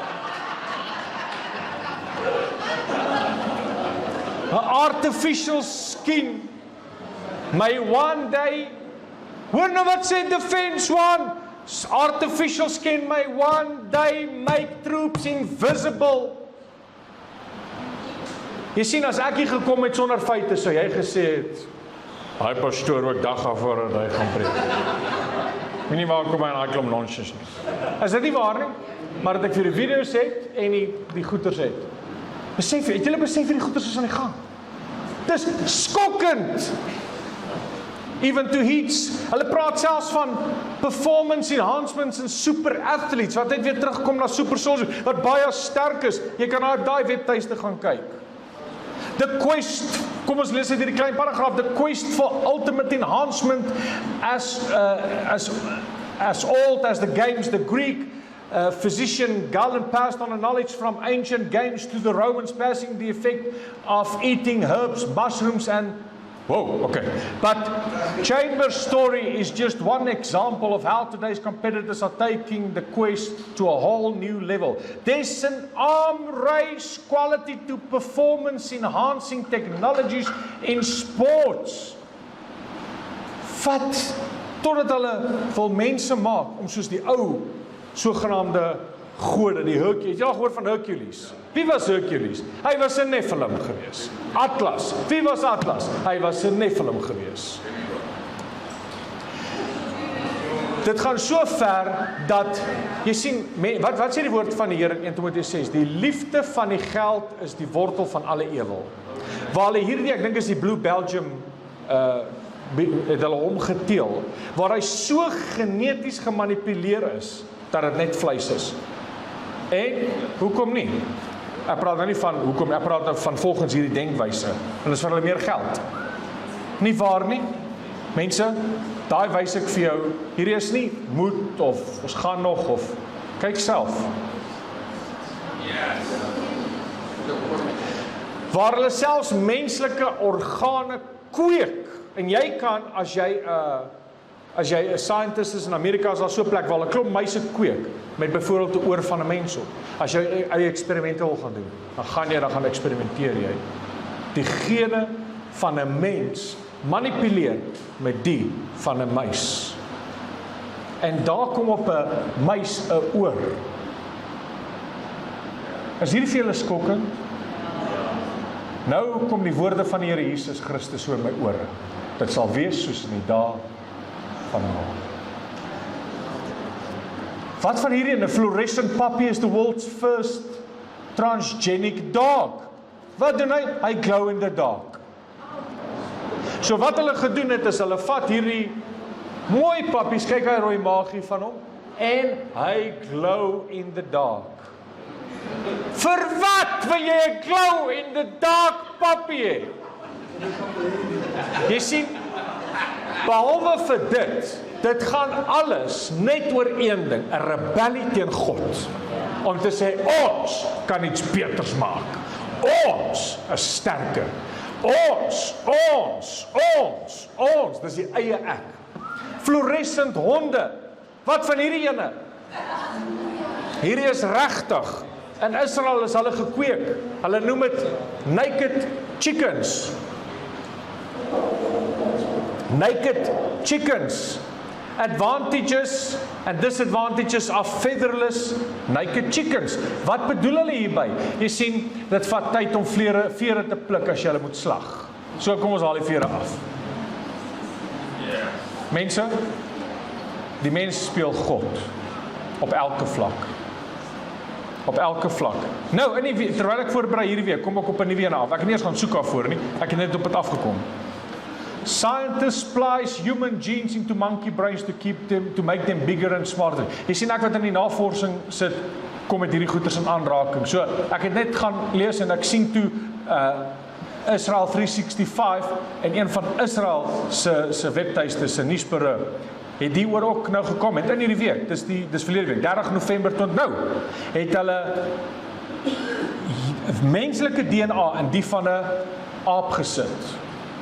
En hierdie ou, wat moontlik nie eens 'n Christen is nie, sê, they recreated the pre-flood sin of the Nephilim. As hulle dit erken, maar dan kry jy nou slim ouens wat vandag sê, nee, daar bestaan nie soos 'n Nephilim nie. En daar het nie so iets bestaan nie. Dis ouens wat nie wil hoor nie. Amen. Is hierdie vir julle skokkend? Nou gaan julle my die volgende vraag vra, maar wat van die inentings? Ons sal nou daarby kom. Maar ek wil hê ons moet afsluit met die laaste 2 gedeeltes. Daniel spreek met Nebukadneser en hy sê vir hom dat hy die yster met kleigrond gesien het. Hulle sal deur menslike, stop daar. Hulle. Wie's die hulle? Ek weet nie waarvan hy, dis onthou hier is in die toekoms. Hy praat nou van die voete van yster en klei. Dis in die dae waarin ons lewe, nie waar nie? Hy sê dat hy die yster gemeng met kleigrond gesien het. Hulle sal deur menslike gemeenskap onder mekaar vermeng raak. Wie's die hulle wat hy van praat? Dis 'n vraag wat jy nou eie Bybelstudie. Ek wil hê jy met jou eie Bybelstudie gaan doen. Wie's die hulle? They. Wie's die they? Dit moet seker iets anders te wees as mens, is dit nie? Of hy sê, hulle sal deur menslike gemeenskap onder mekaar vermeng raak. Jy moet die konteks ook nou gaan lees, maar hulle sal nie aan mekaar vasklewe nie, net soos yster met klei meng nie. Dis net 'n observasie daai. Hy sê in die Engels, and whereas thou saw the iron mixed with mighty clay, they shall not mingle themselves with the seed of men. Die Engels sê dit vir my baie beter. They shall not mingle themselves with the seed of men. So wie's die they? Maak dit sin? Waarvan praat hy? Jy kan, en ek weet nou wat is die konteks, maar jy kan dit maar net self gaan lees. Geliefdes, ek dink dit was baie belangrik om die grondwerk te lê, dat julle kan verstaan voordat ons aangaan wanneer ons praat oor UFO's en UAP's en aliens en die verskynsels en wat dit werklik is, dat mens eers verstaan dat daar was 'n incursion gewees volgens Genesis 6 en baie ander skrifgedeeltes dat die seuns van God, die Benahi Elohim, die seuns van God. Ons sal die woord losgebruik en sê die engele, maar dit is regtig die seuns van God, wie gesien het dat die dogters van die mense mooi was, en het vir elkeen vroue geneem, wie hulle ook al wou. Nou, om dit te verstaan, en om dit lê die fondasie van wat ons in die toekoms gaan bespreek, veral wanneer ons nou by die toring van Babel gaan uitkom. Maar daar was eens die engele wat afgekom het, of sal ek eerder sê die seuns van God wat afgekom het, wat inligting met die mensdom gedeel het, wat nooit veronderstel was om het vir die mensdom bekend te gewees het nie, plus hulle het kinders gewek, die hybrids, dit was 'n hybrid tussen 'n engel, of die seuns van God, en die vrouens, en hulle offspring, they were the men of renown, en dit is hoekom ons reg hierdie kulture van die wêreld kan gaan kyk, dat mens hierdie hybrid figure, net soos wat jy gesien het in Egipte, van die farao met, wat lê op 'n leeu se liggaam, en baie keer sal jy sien die mermaids, ensovoorts, hoe dat, en alle ander gelowe, hoe dat daar 'n hybrid is, dis half mens, half dier, dit alles kom van die verhaal van Genesis 6 af, en ons weet hulle was gewelddadig geweest, hulle was groot geweest, die Bybel beskryf hulle as sulks, so wanneer ons meer in detail daaroor gaan gesels, dan is die grondwerk nou vir jou gelê, en ek hoop dat hierdie taboe gedeelte, taboe deel 4, vir jou iets beteken het. Mag die Here met u wees tot ek u weer sien. Amen. Geliefdes, dit is Dion Alders wat na julle toe kom, hier vanuit Jerusalem, en meer spesifiek vanaf die graf, die oop graf van ons Here Jesus Christus. Die berg Golgotha is 30 meter so skuins voor my waar ons Here Jesus Christus gekruisig is. Die ou stad se mure is reg agter die kamera, en soos julle kan sien, daar is die oop graf hier in Jerusalem.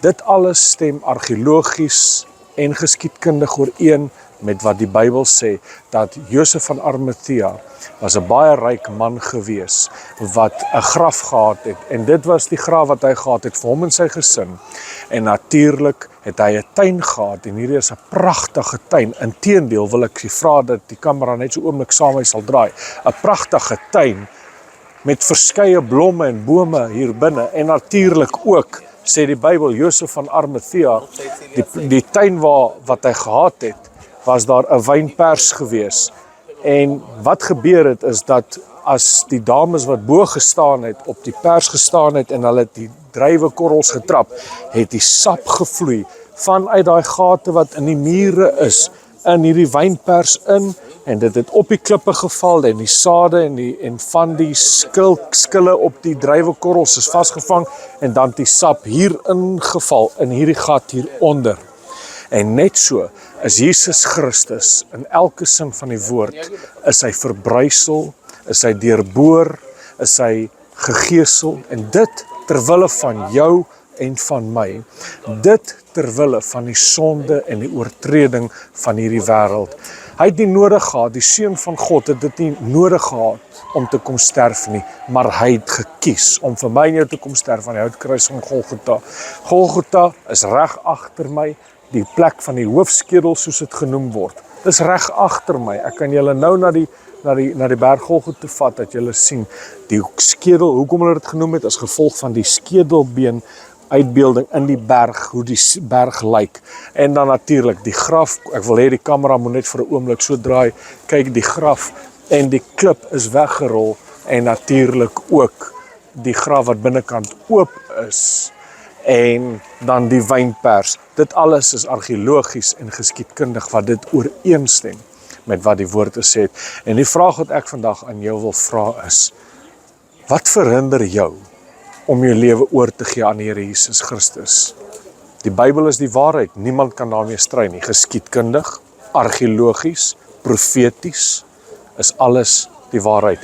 Net die feit dat ons in Israel staan, is 'n vervulling van Bybelprofesie, vanaf Esegiel 36 tot Esegiel 38 eintlik, wat Esegiel 38 gaan nog in vervulling gaan. Die eerste gedeelte is in vervulling, die feit dat Israel klaar terug is in die beloofde land. Daai gedeelte is in vervulling, dat Israel klaar terug is in die beloofde land.